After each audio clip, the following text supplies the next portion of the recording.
வணக்கம். நிமிடச் செய்திகளை வழங்குவதற்காக நான் பாலா. செய்திகளை தொடர்ந்து பார்க்கலாம். பாரிஸ் பாராலிம்பிக் தொடரில் இந்திய வீரர் வீராங்கனைகள் ஒரே நாளில் அடுத்தடுத்து 4 பதக்கங்களை வென்று அசத்தியுள்ளனர். பாரிஸ் பாராலிம்பிக் 10 மீட்டர் துப்பாக்கிச் சுடுதலில் இந்திய வீராங்கனை அவனி லெக்கரா தங்கப்பதக்கம் வென்றார். இதில் மற்றொரு இந்திய வீராங்கனையான மோனா அகர்வால் வெண்கலப் பதக்கம் வென்று அசத்தினார். முதலிடம் பிடித்த அவனி லெக்கரா 249.7 புள்ளிகளை பெற்று கடந்த பாராலிம்பிக் சாதனையை முறியடித்துள்ளார்.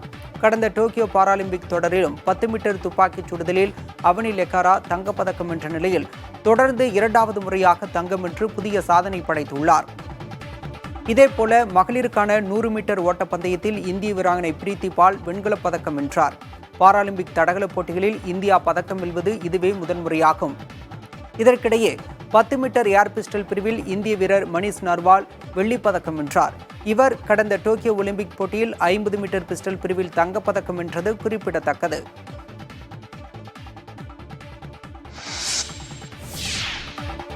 அருந்ததியருக்கு உள்ஒதுக்கீடு வழங்கும் தீர்ப்பை எதிர்த்து உச்சநீதிமன்றத்தில் விடுதலை சிறுத்தைகள் கட்சி தலைவர் தொல் திருமாவளவன் சீராய்வு மனு தாக்கல் செய்துள்ளார். பட்டியல் இனத்தோருக்கான இடஒதுக்கீட்டில் உள்ஒதுக்கீடு வழங்குவதை எதிர்த்து சீராய்வு மனு தாக்கல் செய்ய இன்றுடன் அவகாசம் நிறைவடையும் நிலையில் திருமாவளவன் தரப்பில் சீராய்வு மனு தாக்கல் செய்யப்பட்டுள்ளது. இதனை விடுதலை சிறுத்தைகள் கட்சியின் மக்களவை உறுப்பினர் ரவிக்குமார் தனது எக்ஸ் வலைதள பக்கத்தில் பதிவிட்டு உறுதிப்படுத்தியுள்ளார். தமிழ்நாடு, பஞ்சாப் உட்பட சில மாநிலங்கள் கொண்டு வந்த பட்டியலினத்தோருக்கான இடஒதுக்கீட்டில் உள்ஒதுக்கீடு செல்லும் என உச்சநீதிமன்றத்தின் 7 நீதிபதிகள் கொண்ட அமர்வு சமீபத்தில் தீர்ப்பு வழங்கியது.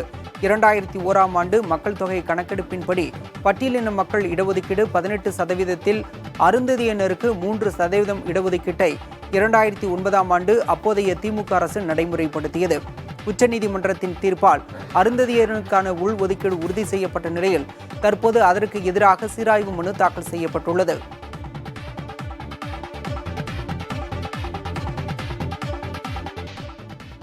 பாகிஸ்தானுடன் சுமூகமாக பேச்சுவார்த்தை நடத்தும் காலம் முடிந்துவிட்டதாக மத்திய வெளியுறவுத்துறை அமைச்சர் ஜெய்சங்கர் தெரிவித்துள்ளார். டெல்லியில் நடைபெற்ற நிகழ்ச்சி ஒன்றில் உரையாற்றிய பிரதமர் மோடி பயங்கரவாதத்திற்கு தொடர்ந்து ஆதரவு அளித்து அதன் புகலிடமாக பாகிஸ்தான் இருந்து வருவதாக குறிப்பிட்டார். பயங்கரவாதத்தை பயன்படுத்தி பேச்சுவார்த்தைக்கு அழைக்க பாகிஸ்தான் முயற்சித்து வருவதாக குறிப்பிட்ட ஜெய்சங்கர் பயங்கரவாதமும் பேச்சுவார்த்தையும் என்றும் ஒன்று சேராது என கூறினார். ஒவ்வொரு பயங்கரவாத நடவடிக்கைக்கும் அதற்கான பின்விளைவுகளை சந்திக்க நேரிடும் என்றும் எச்சரித்தார். பாகிஸ்தானுடன் இடையூறின்றி சுமூகமாக பேச்சுவார்த்தை நடத்தும் காலம் எப்போது முடிவடைந்து விட்டதாக கூறிய ஜெய்சங்கர் ஜம்மு காஷ்மீர் விவகாரத்தில் ஒருபோதும் சமரசம் செய்து கொள்ள மாட்டோம் என தெரிவித்தார். நாகை புதிய பேருந்து நிலையத்தை இடமாற்றம் செய்யாமல் அருகில் உள்ள அவுரி திடலை விரிவாக்க பணிக்காக பயன்படுத்திக் கொள்ள வேண்டும் என கோரிக்கை எழுந்துள்ளது. போக்குவரத்து நெரிசல் காரணமாக புதிய பேருந்து நிலையத்தை செல்லூர் கிராமத்திற்கு இடமாற்றம் செய்வதற்கு ஆயத்த பணிகள் நடைபெற்று வருகின்றன. சுமார் 30 கோடி ரூபாய் மதிப்பீட்டில் இந்த பணிகள் தொடங்கப்பட உள்ளன. மாவட்டத்தின் மையப்பகுதியில் இயங்கும் பேருந்து நிலையத்தை இடமாற்றம் செய்தால் வணிகர்கள், சிறு குறு வியாபாரிகள் என அனைவரும் பெரிதளவில் பாதிக்கப்படுவர். இதனால் பேருந்து நிலையத்தை இடமாற்றம் செய்யாமல் விரிவாக்க பணிகளுக்கு அவுரி திடலை பயன்படுத்திக் கொள்ள வேண்டும் என கோட்டாட்சியரிடம் வணிகர்கள் மற்றும் சமூக ஆர்வலர்கள் சார்பில் மனு அளிக்கப்பட்டது. திருச்செந்தூர் கடற்கரையில் நீராடிய பக்தர்கள் ஜெல்லி மீன்களால் உடல் அரிப்பு ஏற்பட்டு பாதிக்கப்பட்டனர். திருச்செந்தூர் சுப்பிரமணிய சுவாமி கோயிலில் ஆவணி திருவிழா கொடியேற்றத்துடன் தொடங்கி நடைபெற்று வருகிறது. இதனால் கோயிலில் நாள்தோறும் ஏராளமான பக்தர்கள் வழிபாட்டில் ஈடுபட்டு வருகின்றனர். கோயிலுக்கு வரும் பக்தர்கள் கடற்கரையில் புனித நீராடி வழிபாடு நடத்துவது வழக்கம். அந்த வகையில் கடலில் நீராடிய பக்தர்கள் சிலருக்கு உடலில் அரிப்பு ஏற்பட்டுள்ளது. தகவல் அறிந்து ஆய்வு நடத்திய கடற்கரை பாதுகாப்பு பணியாளர்கள் ஜெல்லி மீன்கள் கரை ஒதுங்குவதை அறிந்தனர். இறந்த நிலையில் கரை ஒதுங்கிய 4 கிலோ எடையுள்ள ஜெல்லி மீனை கடற்கரையோரம் புதைத்த நிலையில் உயிருடன் இருந்த சிறிய வகை ஜெல்லி மீன்களை மீண்டும் கடலுக்குள் விட்டனர். ஜெல்லி மீனால் பாதிக்கப்பட்டோருக்கு கோயில் வளாகத்தில் உள்ள முதலுதவி மையத்தில் சிகிச்சை அளிக்கப்பட்டது. வாழை திரைப்படத்தில் காட்சிப்படுத்தி இருந்த விபத்தின் உண்மை சம்பவத்தில் தப்பி பிழைத்தவர் அன்றைய நாளில் நடந்தது குறித்து புதிய தலைமுறையிடம் உருக்கமாக தெரிவித்துள்ளார். அதனை பார்க்கலாம். பிரேக் அடித்த அடியில் எல்லாருமே ஒன்றுக்கு மேலே ஒன்று கிடக்கும். அப்போ நான் பொட்டப்பிள்ளைகள் மேலே விழுந்துட்டோமே அப்படின்ட்டு நான் எந்திரிச்சு சைடில் பார்க்க, சைடில் ஒரு பக்கம் இறங்கிட்டு ஒரு பக்கம் இந்த சைடு டயர் தூக்குது. அப்போ வண்டி சாயலாக போகுது. இந்த ஒரு வார்த்தை மட்டும் தான் சொல்ல முடிஞ்சது. நான் அந்தானே பின்னாடி தான் இருக்கேன். பின்னாடி இருந்து அந்தானே கீழே நேராக கீழே குதித்து வயக்கில் தான் குதிக்கேன். வயக்கில் குதித்து பின்னாடி போயிட்டேன். முன்னாடி போனோம்னா நானும் மாட்டியிருப்பேன். பின்னாடி போனோம்னாக்கில் தப்பிச்சுக்கிட்டேன். ஓடி போய் கீழே உட்கார்ந்தா சலக்குன்னுட்டு என் மோரையில் அடிக்கு. புரட்டுன உடனே ஆளுகளை பூரா கீழே சாய்ச்சி போட்டு எல்லாருமே கீழே விழுந்து கிடக்காங்க. 2வது பிறல் விட்டும்போது அப்படியே போட்டு அமிக்கிட்டு ஆளுவில் அப்படின்ட்டு நாங்கள் சுற்றி முற்றும் எல்லோரும் பார்ப்போம். ஆனால் உள்ளே கிடக்கு ஆள் கிடக்குன்னா வெளியே தெரியுதுன்னா இடுப்புக்கு கீழே தான் வெளியே கிடக்கு. உடம்பு உள்ளே மாட்டிக்கிட்டு காலை பிடிச்சி இழுக்கோம். எல்லோரும் நாங்கள் தப்பிச்சவங்க பூரா வந்து காலை பிடிச்சி இழுக்கோம். நான் பட்டுன்னு அடிக்கி அவ்வளோதான். அதுக்கு இறந்தது. அதானே பார்த்துட்டு அழுதுகிட்டு தான் அந்தானே குப்பாடு போட்டோன்னே தான் பக்கத்தில் பேட்மாநகரம் பாய்மார் அவங்க தான் வந்து எங்களுக்கு கொஞ்சம் உதவி பண்ணாங்க. மகாராஷ்டிராவில் சத்ரபதி சிவாஜி சிலை இடிந்து விழுந்த விவகாரத்தில் பிரதமர் நரேந்திர மோடி மன்னிப்பு கேட்டுள்ளார். மகாராஷ்டிராவில் நடைபெற்ற நிகழ்ச்சி ஒன்றில் கலந்து கொண்டு பேசிய பிரதமர் மோடி, சத்ரபதி சிவாஜியை கடவுளாக போற்றும் அனைவரிடமும் தலைவணங்கி மன்னிப்பு கேட்டுக்கொள்வதாகவும், இந்திய தாயின் மகனான சிவாஜியை அவமதிக்கும் கூட்டம் நாங்கள் அல்ல என்றும் தெரிவித்துள்ளார். இதற்கிடையே சிவாஜி சிலை உடைந்த விவகாரத்தில் தலைமறைவாக இருந்த கட்டட திட்டமிடல் ஆலோசகர் சேத்தன் பாட்டீல் என்பவர் காவல்துறையினரால் கைது செய்யப்பட்டார். தலைமறைவாக உள்ள சிற்பி ஜெய்தீப் ஆப்தேவை காவல்துறையினர் தேடி வருகின்றனர். மால்வன் ராஜ்கோட் கோட்டையில் பிரதமர் மோடியால் கடந்த டிசம்பரில் திறந்து வைக்கப்பட்ட சிவாஜி சிலை சில நாட்களுக்கு முன்பு பெய்த கனமழையில் இடிந்து விழுந்தது.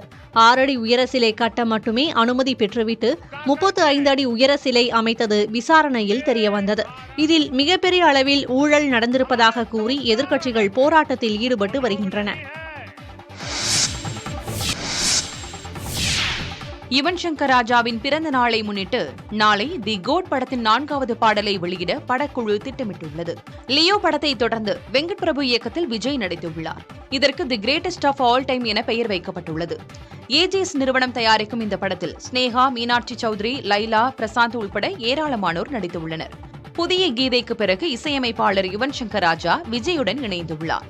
இந்த படம் செப்டம்பர் 5ஆம் தேதி உலகளவில் வெளியாகிறது. விடுதலை 2 திரைப்படம் டிசம்பர் 20ஆம் தேதி வெளியாகிறது. இயக்குனர் வெற்றிமாறன் இயக்கத்தில் வெளியான விடுதலை படத்தின் முதல் பாகத்தில் நடிகர் சூரி முதன்மை கதாபாத்திரத்திலும் விஜய் சேதுபதி முக்கிய கதாபாத்திரத்திலும் நடித்திருந்தனர். இதனையடுத்து இந்த படத்தின் 2ஆம் பாகத்திற்கான பணிகள் விறுவிறுப்பாக நடைபெற்று வருகின்றன. இதில் நடிகர்கள் சூரி மற்றும் விஜய் சேதுபதிக்கான காட்சிகள் தற்போது எடுக்கப்பட்டு வருகின்றன. இந்த படத்தில் விஜய் சேதுபதியை இளமையாக காண்பிக்க டி-ஏஜிங் தொழில்நுட்பத்தை பயன்படுத்தி உள்ளதாக கூறப்படுகிறது. இந்த படத்தில் முக்கிய கதாபாத்திரத்தில் நடிகை மஞ்சு வாரியர் நடிக்கிறார். தங்கலான் திரைப்படம் 100 கோடி ரூபாய்க்கும் அதிகமாக வசூலித்துள்ளதாக படக்குழு அதிகாரப்பூர்வமாக அறிவித்துள்ளது. ரஞ்சித் விக்ரம் கூட்டணியில் உருவான தங்கலான் திரைப்படம் ஆகஸ்ட் 15ஆம் தேதி வெளியானது. 2 ஆண்டுகளாக தயாரிப்பில் இருந்த இப்படம் பல எதிர்பார்ப்புகளுக்கு மத்தியில் வெளியாகி தமிழில் கலவையான விமர்சனத்தையே பெற்றது. ஆனால் தெலுங்கில் இப்படத்திற்கு உற்சாக வரவேற்பு கிடைத்தது. ஃபார்முலா 4 கார் பந்தயம் சென்னையின் மதிப்பை உயர்த்தும் என்று நடிகர் தனுஷ் தெரிவித்துள்ளார்.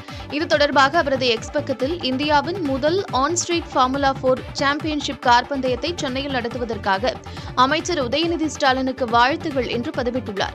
ஃபார்முலா 4 கார் பந்தயம் நாளை மற்றும் ஞாயிற்றுக்கிழமை தீவுத்திடல் மைதானத்தை சுற்றியிருக்கும் 3.5 கிலோமீட்டர் சுற்றளவுக்கு நடைபெறவுள்ளது. இதற்காக முக்கிய இடங்களில் போக்குவரத்து மாற்றம் செய்யப்பட்டுள்ளது. தென்னிந்திய நடிகர் சங்கத்தின் முன்னோடி கலைவாணர் NS கிருஷ்ணனின் 67வது நினைவு தினத்தை முன்னிட்டு அவரது திருவுருவ சிலைக்கு மாலை அணிவித்து மரியாதை செய்யப்பட்டது.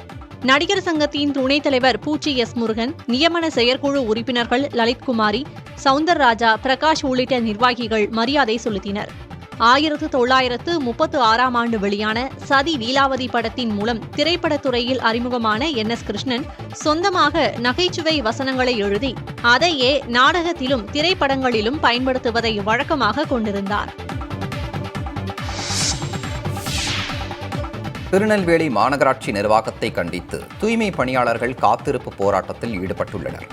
நெல்லை மாநகராட்சிகள் நிரந்தரம், ஒப்பந்தம் மற்றும் சுய உதவிக் குழுக்கள் என 1000க்கும் மேற்பட்ட தூய்மை பணியாளர்கள் பணிபுரிகின்றனர். இந்நிலையில் கடந்த 9ஆம் தேதி மரத்தில் ஏறி கிளைகளை அகற்றும் பணியை மேற்கொண்ட தூய்மை பணியாளர் பாலசுப்பிரமணியன் தவறி விழுந்து உயிரிழந்தார். இவரது குடும்பத்திற்கு இழப்பீடு வழங்க கோரி 4 நாட்கள் தூய்மை பணியாளர்கள் போராட்டம் நடத்தியதை தொடர்ந்து அரசு இழப்பீடு அறிவித்தது.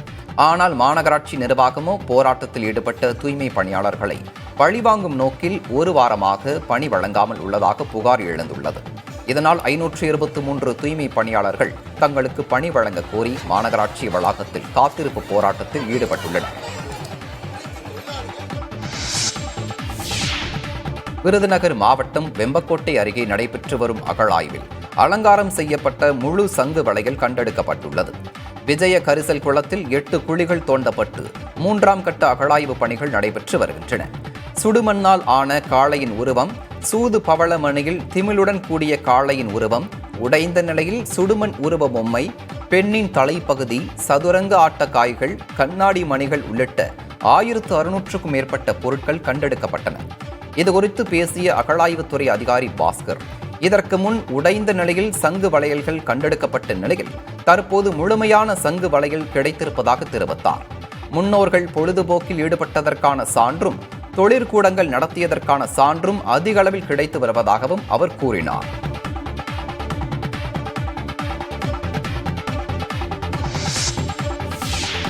நிலச்சரிவு ஏற்பட்ட வயநாடு மாவட்டத்தில் காலரா நோய் வேகமாக பரவி வருகிறது. தமிழக எல்லையில் உள்ள நூல்புழா கிராமத்தில் சில நாட்களுக்கு முன்பு காலரா பாதிப்பால் ஒருவர் உயிரிழந்தார். அவரது இறுதிச் சடங்கில் பங்கேற்ற சிலருக்கு காலரா நோய் உறுதியானது. இதையடுத்து அப்பகுதியில் மருத்துவ பரிசோதனை மேற்கொள்ளப்பட்டதில் 17 பேருக்கு காலரா தொற்று ஏற்பட்டிருப்பது தெரியவந்தது. இவர்கள் அனைவரும் சுல்தான் பத்தேரியில் உள்ள மருத்துவமனைகளில் சிகிச்சை பெற்று வருகின்றனர். காலரா நோய் தடுப்பு நடவடிக்கைகளில் வயநாடு மாவட்ட நிர்வாகம் ஈடுபட்டு வருகிறது. கிணறுகளை சுத்தம் செய்யவும் நீரை கொதிக்க வைத்து குடிக்கவும் பொதுமக்களுக்கு அறிவுறுத்தப்பட்டுள்ளது. நீலகிரி மாவட்டம் பந்தலூர் சுற்றுவட்டார பகுதிகளில் இருந்து வயநாடு வருபவர்களை எல்லையில் கண்காணிக்கவும் கோரிக்கை எழுந்துள்ளது. மகாராஷ்டிராவில் சத்ரபதி சிவாஜி சிலை இடிந்து விழுந்த விவகாரத்தில் பிரதமர் நரேந்திர மோடி மன்னிப்பு கேட்டுள்ளார். மகாராஷ்டிராவில் நடைபெற்ற நிகழ்ச்சி ஒன்றில் கலந்து கொண்டு பேசிய பிரதமர் மோடி, சத்ரபதி சிவாஜியை கடவுளாக போற்றும் அனைவரிடமும் தலைவணங்கி மன்னிப்பு கேட்டுக்கொள்வதாகவும், இந்திய தாயின் மகனான சிவாஜியை அவமதிக்கும் கூட்டம் நாங்கள் அல்ல என்றும் தெரிவித்துள்ளார். இதற்கிடையே சிவாஜி சிலை உடைந்த விவகாரத்தில் தலைமறைவாக இருந்த கட்டட திட்டமிடல் ஆலோசகர் சேத்தன் பாட்டீல் என்பவர் காவல்துறையினரால் கைது செய்யப்பட்டார். தலைமறைவாக உள்ள சிற்பி ஜெய்தீப் ஆப்தேவை காவல்துறையினர் தேடி வருகின்றனர். மால்வன் ராஜ்கோட் கோட்டையில் பிரதமர் மோடியால் கடந்த டிசம்பரில் திறந்து வைக்கப்பட்ட சிவாஜி சிலை சில நாட்களுக்கு முன்பு பெய்த கனமழையில் இடிந்து விழுந்தது. 6 அடி உயர சிலை கட்ட மட்டுமே அனுமதி பெற்றுவிட்டு 35 அடி உயர சிலை அமைத்தது விசாரணையில் தெரியவந்தது. இதில் மிகப்பெரிய அளவில் ஊழல் நடந்திருப்பதாக கூறி எதிர்க்கட்சிகள் போராட்டத்தில் ஈடுபட்டு வருகின்றன.